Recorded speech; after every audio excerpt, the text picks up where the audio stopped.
In Locked, when Eddie, played by Bill Skarsgård, breaks into a luxury SUV, he steps into a deadly trap set by William, played by Anthony Hopkins, a self-proclaimed vigilante delivering his own brand of twisted justice.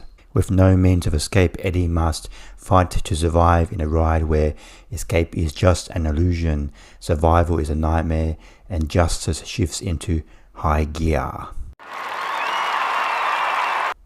Locked is directed by David Yarovesky, and he has directed films such as Brightburn and Night Books. In Locked, Eddie, played by Bill Skarsgård, he's pretty much like a deadbeat dad. He's kind of like estranged from his family. He doesn't pay his child support. He always forgets to pick up his daughter. His ex-partner doesn't really have much faith in it anymore. I don't think they're living together anymore. And at the moment he's just trying to get some money together so he can make some repairs on his van so he can continue his delivery job. I'm not sure what kind of job he has, but he's just waiting in the garage. He needs to come up with about $400-500 to fix his van so he can get back to his job.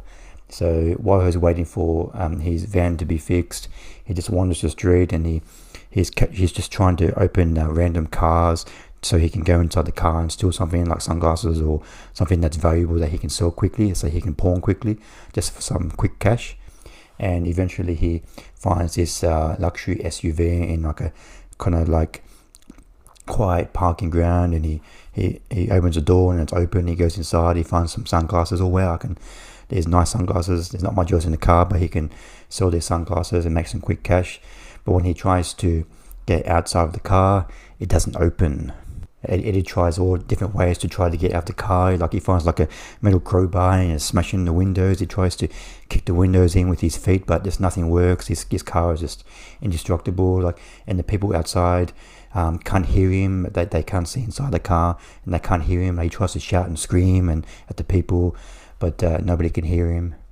And eventually, about 15-20 minutes into the film, there's like a little computer screen on the front of the car, and it starts ringing. But Eddie doesn't really want to answer the phone because he's broken into the car. He doesn't want to admit he's done something wrong. So the computer phone rings for quite a while, and eventually Eddie answers the phone, and it's the voice of William, played by Anthony Hopkins. And Anthony Hopkins explains to him that he set a trap for him because he's not happy that Eddie's broken into his car. His car's been broken into 6 times before, and he's reported it to the police, but police have done nothing because they don't have the resources. So William has taken it upon himself to get revenge on Eddie. William apparently is a doctor. I'm not sure if his story is true, but he's a retired doctor. He lost his daughter to some kind of accident. Maybe some criminals killed her.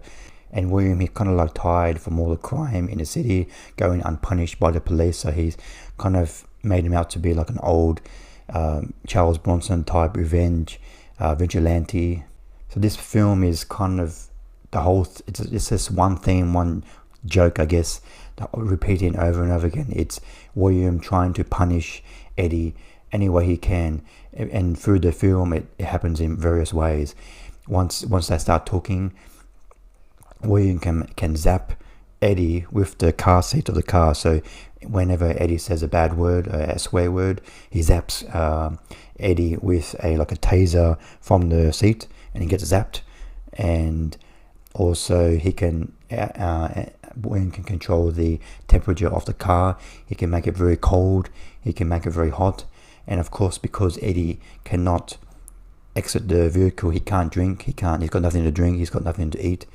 So William can control when he gets food and when he gets water. And also in the start of the film, when he's trying to get out of the car, Eddie tries to shoot the glass of the car, but because the window in the car is bulletproof, the bullet bounces back and shoots himself in the leg. And then eventually he loses too much blood and passes out. And then when he's passed out, Anthony opens the door of the car and fixes him, because apparently he's a doctor, and he stitches up his leg. And then sometime later, Eddie wakes up and he's okay, and he starts talking to William again. After about 45 minutes of Eddie stationary in a car, William starts to move the car. He can remotely drive the car anywhere he wants. So Eddie's like freaking out a little bit, and then they're driving around the city. And then earlier in the film, Eddie has given William his social security number, so Anthony can look up all this information. He can see his criminal record, he can see his family, his daughter, his partner, everything. So William drives Eddie to his daughter's school, and he drives it to where his daughter is just finished school. He's waiting for someone to pick him up, and then William gets the car to follow her. And there's a very stressful scene where William is pretending to follow the daughter, and then the daughter's in the middle of the road and he almost hits her. And this scene really freaks out Eddie. And you can see from this scene that William is really trying to get his revenge on Eddie and just make him lose his mind as much as possible. And then now, just after the 1 hour mark of the film, maybe 1 hour and 5-6 minutes, we finally meet William Anthony Hopkins. William drives the car to a top of like an abandoned building, and then Anthony meets William for the first time. He gets Eddie to tie himself up to the steering wheel and then William opens the door and sits next to him and starts driving the car. And then once they drive the car, Eddie uses his street smarts to get revenge on William at the end of the film. Eddie has found some kind of like switch underneath the car, underneath maybe the glove box of the car, and when he does his switch of the car, William loses control of the car, and that's how he gets his revenge on William. Now this film was probably maybe interesting for about maybe half of the film, but the problem, it just gets repetitive. Like they do try to mix it up a little bit, but the film is just William trying to get revenge on Eddie over and over again, and he does it in just different ways, but it's just so generic and repetitive. But one thing that does make this film make entertaining for the most part is because of the performances. There's basically only 3 actors in this film. It's just Bill Skarsgård, Anthony Hopkins, and Ashley Cartwright, who plays Eddie's daughter. And Anthony Hopkins, he's mostly heard in this film. You don't really see him much, but he seems to be having a lot of fun in this film. And Bill Skarsgård, he's quite good. You really feel him changing. His character arc changes as the film goes on.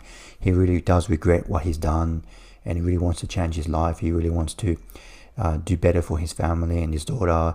And by the end of the film, we really do feel for him. So his performance really does go a long way in this film. I give Locked 2.5 stars out of 5.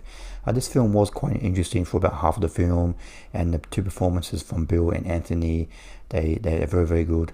But this film just gets repetitive in its themes. It's just Anthony Hopkins getting revenge on Eddie over and over again. They do try to mix it up a little bit by driving the car around the city and trying to threat members of Eddie's family, but it's just the themes and the message that Anthony Hopkins is trying to convey in this film is just repetitive and generic. So it is a little bit interesting, but it just gets a little bit tiring about halfway through. So I can't really recommend Locked. What did you think of Locked? Please comment below what you thought of the film. Thanks for watching. See you next time. Bye.